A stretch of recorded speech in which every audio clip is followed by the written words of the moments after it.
Gautam Neurocare, brain stroke, migraine, fits, brain and spine surgeries की best neurosurgeon. 3 టీ20ల series లో భాగంగా ఆఫ్ఘనిస్తాన్ తో బుధవారం జరిగిన మ్యాచ్ లో టీమిండియా 6 వికెట్ల తేడాతో గెలుపొందింది. ఈ మ్యాచ్ లో ముందుగా బ్యాటింగ్ చేసిన ఆఫ్ఘనిస్తాన్ నిర్ణీత 20 ఓవర్లలో 5 వికెట్లకు 158 పరుగులు చేసింది. అనంతరం లక్ష్య ఛేదనకు దిగిన భారత్ 17.3 ఓవర్లలో 4 వికెట్లకు 159 పరుగులు చేసి గెలుపొందింది. శివం దుబే ఆల్ రౌండ్ ప్రతిభతో మ్యాచ్ ను గెలిపించి మ్యాన్ ఆఫ్ ది మ్యాచ్ గెలుచుకున్నాడు. అయితే ఈ మ్యాచ్ లో శుభ్మన్ గిల్ తప్పిదం కారణంగా రోహిత్ శర్మ రన్అట్ గా వెనుదిరిగాడు. దాంతో తీవ్ర అసహనానికి గురైన రోహిత్ శర్మ శుభ్మన్ గిల్ పై నోరు పారేసుకున్నాడు. మ్యాచ్ అనంతరం ఈ ఘటనపై స్పందించిన రోహిత్ ఇవన్నీ ఆటలో సహజమని తెలిపాడు. ఈ మ్యాచ్ గెలవడం చాలా సంతోషంగా ఉందని చెప్పిన అతను ఎన్నో సానుకూల అంశాలు లభించాయన్నాడు. రన్అట్ అవ్వడం ఆటలో సహజం. రన్అట్ అయినప్పుడు అసహనానికి గురవడం కూడా సర్వసాధారణం.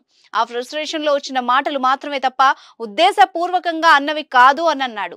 జట్టు కోసం బాగా ఆడాలనుకున్నప్పుడు ఇలా రన్అట్ అయితే ఎవరైనా అసహనానికి గురవుతారు. ముఖ్యంగా పరిస్థితులన్నీ మనకు ప్రతికూలంగా మారినప్పుడు ఇలా జరిగితే కోపం వస్తుంది.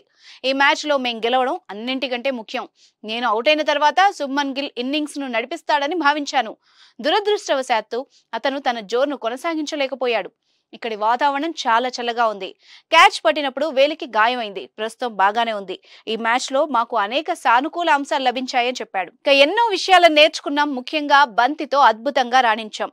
ప్రతికూల పరిస్థితుల్లోనూ మా స్పిన్నర్లు, పేసర్లు కట్టుదిట్టంగా బౌలింగ్ చేశారు. శివమన్ దుబే, జితేష్ శర్మ, తిలక్ వర్మ, రింకు సింగ్ అద్భుత ప్రదర్శన కనబర్చారు. వారి ఫామ్ ను కొనసాగించారు.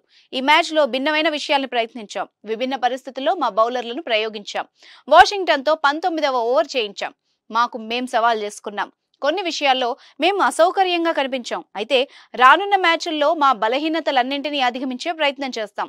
ఫలితంలో తేడా రాకుండా ప్రయోగాలు చేస్తాం. సమిష్టి ప్రదర్శనల కోసం కృషి చేస్తామని రోహిత్ శర్మ చెప్పుకొచ్చాడు.